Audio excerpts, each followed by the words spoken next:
Hoy pare, huwag kang makialam sa gulo ng iba. Problema mo nga, hindi mo alam paano mo iahon dyan. Kung mag-advise ka, parang ikaw na ang pinakamagaling. Pero sa pamilya mo, iba ang trato, parang hindi mo sila kapiling. Gusto mo ikaw ang napupuri, kahit wala ka namang pinapatunayan. Ayusin mo muna ang bahay mo bago ka mangaral sa daan.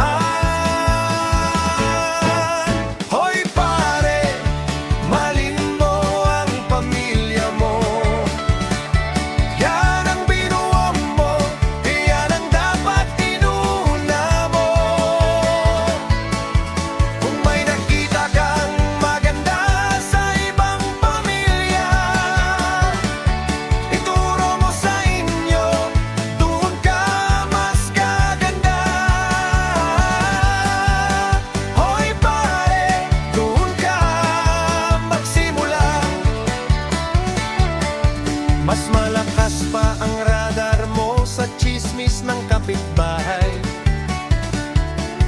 kaysa kay mare na araw-araw mong kaagapay.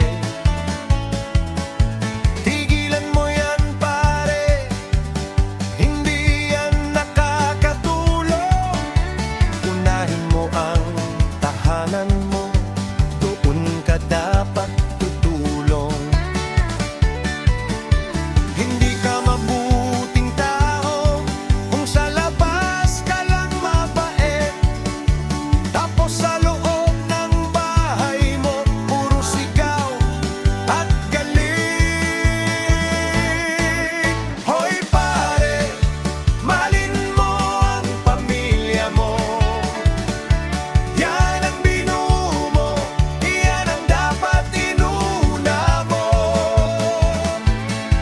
Kung may nakita kang maganda sa ibang pamilya, ituro mo sa inyo, doon ka mas gaganda. Hoy pare, doon ka magsimula. Hindi ka lalaki kung puro salita, lalaki ka kung